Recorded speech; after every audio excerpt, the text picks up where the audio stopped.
Tout entrepreneur vous dira qu'il ne suffit pas d'avoir une bonne idée pour réussir en affaires.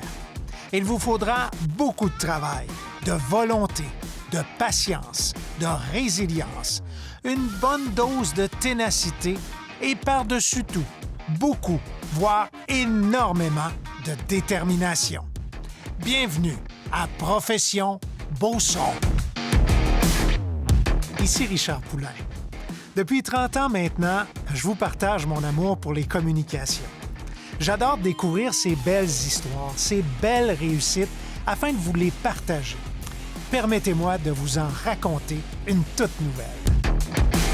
Le savon et la chandelle existent depuis presque la nuit des temps. L'histoire du savon commence il y a plus de 4000 ans, alors que les Sumériens fabriquent la recette d'une pâte savonneuse à base de graisse et de carbonate de potassium. À partir du 7e siècle, on utilise de la chaux cuite pour la fabrication de la lessive. En découle alors un savon particulièrement doux à base d'huile d'olive et non plus de graisse animale. Il est vendu sous l'appellation Savon de Marseille, qui devient bientôt sa marque de commerce. Au 19e siècle, la soude caustique obtenue à partir du sel de cuisine permet enfin la production industrielle du savon. Aujourd'hui, deux créneaux émergent, soit les savons de luxe aux parfums enivrants d'une part et les produits entièrement naturels d'autre part. En plus du savon, l'entreprise Histoire de Bulle se spécialise dans la fabrication d'une panoplie de produits. Les savons glycérine et lait de chèvre, les savons à l'huile d'olive. Mais dans les savons glycérine et lait de chèvre, j'ai une quarantaine de sortes. Dans les savons à l'huile d'olive, j'ai 24 sortes. Les loofahs exfoliants, on a les shampoings pour les cheveux, on a les savons pompe-mousse, on a les barres de massage, les baumes à lèvres, on a des laits de corps, des bains moussants, des gels de douche, des bombes de bain, des laits de bain, on a nos vaporisateurs antibactériens, on a... des savons pour enfants, de la pâte à modeler, on a... Mon Dieu, on a plein de choses. Je pense que... Ouais, c'est ça, là. Des crèmes à main. Oui, on a plein de choses. Sincèrement, là, mais sincèrement, vous êtes-vous déjà demandé ce que vous recherchiez quand vous achetiez un savon? Bien, c'est un savon qui va être doux, qui va bien glisser sur la peau, qui va bien mousser. Pas trop, parce qu'un savon trop moussant, ça donne rien, mais pas trop. Une belle mousse agréable. Puis qu'après, quand on a terminé de se laver, ça fait pas squeak-squeak. Okay. ça reste doux. Puis après, qu'on a une sensation de douceur, qui reste aussi une petite odeur sur notre peau, mais pas trop. C'est en 1999 que Kim Rioux se spécialise dans la fabrication de savon. Avec l'aide de son conjoint, Éric Savard, chacun met à profit ses talents respectifs. De là naît Histoire de Bulle. La commercialisation du produit commence en 2001, alors qu'ils utilisent leur cuisine familiale pour élaborer et fabriquer leurs produits qui se retrouvent peu à peu dans certains points de vente et dans certaines expositions artisanales. En 2004, Histoire de Bulle quitte le nid familial pour avoir finalement pignon sur rue. Si la fabrication de savon a été le tout premier bébé de la famille, aujourd'hui, ils y ont ajouté la fabrication de bougies. Pour sa part, la chandelle a été inventée 3000 ans avant Jésus-Christ. Traditionnellement fabriquée à partir de gras animal, ce n'est qu'au 14e siècle que la bougie a été inventée. Fabriquée dans la ville du même nom, en Algérie, la bougie, faite de cire, brûlait plus proprement. Toutefois, celle-ci était beaucoup plus onéreuse et surtout réservée aux riches ainsi qu'au clergé. Pour sa part, la glycérine sera découverte par un chimiste suédois en 1783, alors que Carl Scheele faisait non pas des recherches sur les bougies, mais plutôt sur le savon. Comme quoi, l'histoire des bougies et celle du savon sont étroitement liées. Toutefois, ils ont leur lot de paradoxes. Si la bougie a besoin du feu pour s'éclater, l'autre a besoin de l'eau pour déployer toute son efficacité. Pour démarrer la fabrication de savon, on débute en réchauffant la cuve, qui ressemble à un bain-marie géant. Celle-ci peut contenir jusqu'à 600 kg de savon. On y verse la base alors que l'on prépare les ingrédients, comme nous l'explique Éric Savard. Il y a beaucoup d'ingrédients liquides dans cette formulation-là. Et tout au long du procédé, c'est ça, on pèse les ingrédients. Quand ils sont pesés, on les retransfère dans la cuve qu'on peut appeler le réacteur. Ça fait que quand tous les ingrédients sont là, on a des températures à atteindre. Puis quand cette température-là est atteinte, ben là, on peut rajouter, on va parler des ingrédients secs. J'ai des ingrédients solides qu'on rajoute. Puis ensuite de ça, quand ils sont ajoutés, on réélève la température à un niveau supérieur afin qu'ils fondent puis qu'on crée un mélange homogène.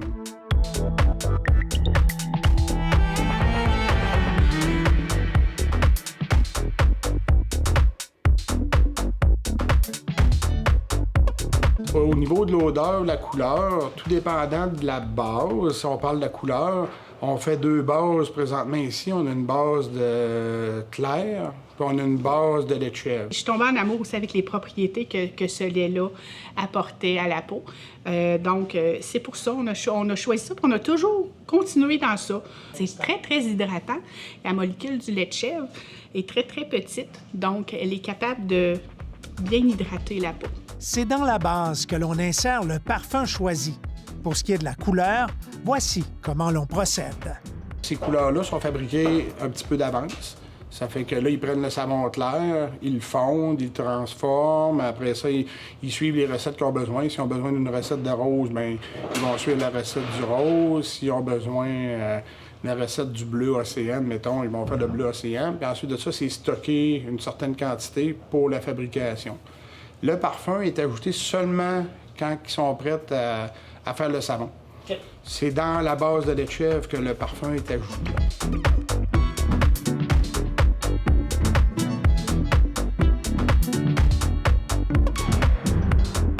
Si les bases sont blanches, on insère des strates de couleur à l'intérieur.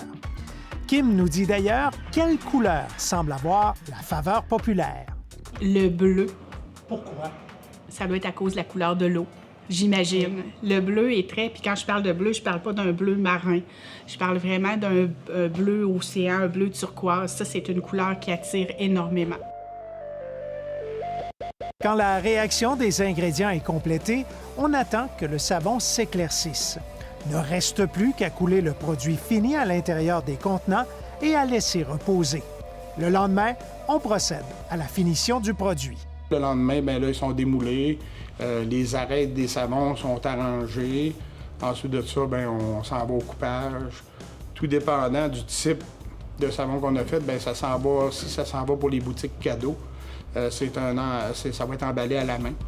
Puis si c'est pour des pharmacies ou ces genres de commerce-là, bien là, c'est enveloppé avec une machine.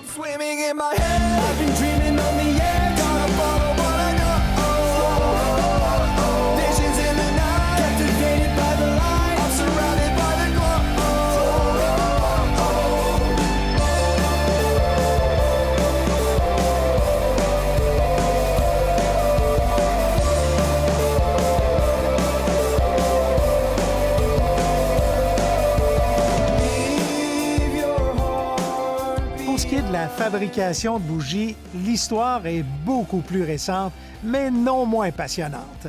Après avoir été fournisseur pour des étudiants qui avaient démarré une mini-entreprise dans le cadre de leur formation au Cégep Beauce-Appalaches, Kim a eu l'agréable surprise de revoir 2 de ceux-ci 4 ans plus tard.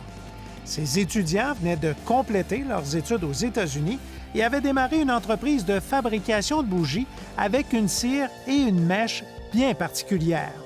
Si au départ, Histoire de Bulle a été un distributeur de ces bougies, après quelques années, celle-ci en a fait l'acquisition. D'ailleurs, Kim et Eric n'ont pas mis de temps à se lancer dans le feu de l'action. On n'était pas prêts, on n'était pas installés, on n'avait pas la place, on n'avait pas l'équipement. Mais on a dit oui, on embarque. Fait que là, avec les années, on s'est équipés, on a agrandi et puis c'est devenu vraiment un département pour nous important, là. Ce qui fait la particularité des bougies proposées, c'est que celles-ci sont fabriquées à partir d'une cire végétale, soit la cire de soya. Parmi les avantages, cette cire émet moins de fumée. De plus, elle a une plus longue durée de vie. C'est une cire qui est naturelle. Elle va bien diffuser les parfums. Et puis, elle ne dégage pas d'émanations toxiques comme la paraffine. Elle va fondre moins rapidement aussi.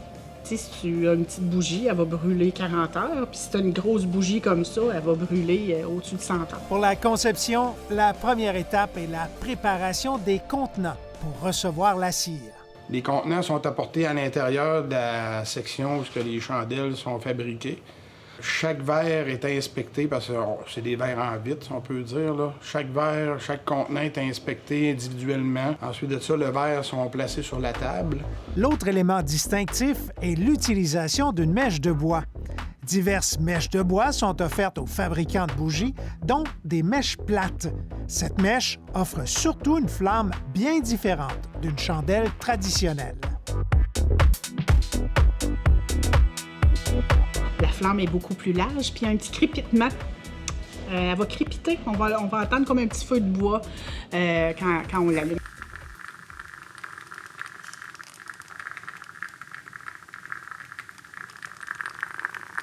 Par la suite, on dépose la cire solide dans un grand réservoir afin de la faire fondre.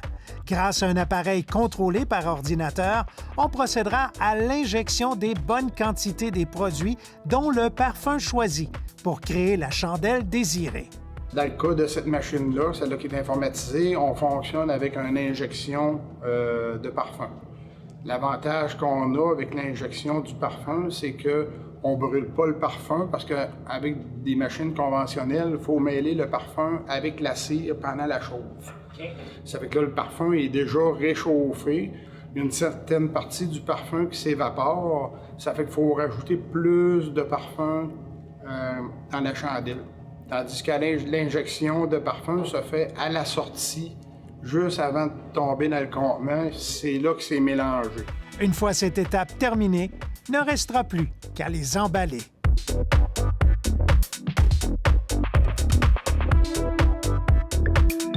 Et ces bougies peuvent avoir de multiples fonctions et avantages. Si à la base, on les utilise pour s'éclairer pour ses parfums, elles peuvent avoir aussi un effet sur l'humeur des personnes qui respirent cette douceur olfactive.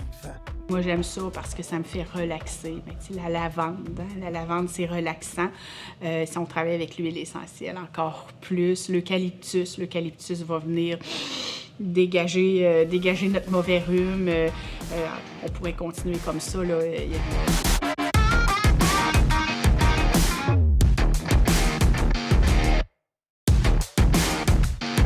Tous les sens peuvent être exploités et Kim ne manque pas d'imagination. Elle a même développé un savon aphrodisiaque. Celui qui me vient en tête, là, c'est notre mélange lavande orange yang, présentement en rupture. Pandémie oblige. Oui, c'est le yang-yang. Le yang-yang, c'est une huile essentielle qui va avoir des propriétés aphrodisiaques. Fait qu'on a un savon, puis on a une barre de massage avec ce mélange-là là, de lavande orange yang-yang. Oui. OK. Oui. Est-ce qu'il y a des régions qui en demandent plus que d'autres de ce genre de savon-là? Je sais que algues et chanvre, c'est le savon qui contient le lavande orange yang-yang. Je sais que mes clients en Gaspésie en demandent souvent, puis la Côte-Nord. OK. Ils sont coquins, par là, je sais pas. Vous en connaissez maintenant davantage sur les bougies et le savon, ces produits du quotidien qui nous transportent dans des bulles de douceur et de fragrance dans le seul et unique but de contribuer à notre bien-être.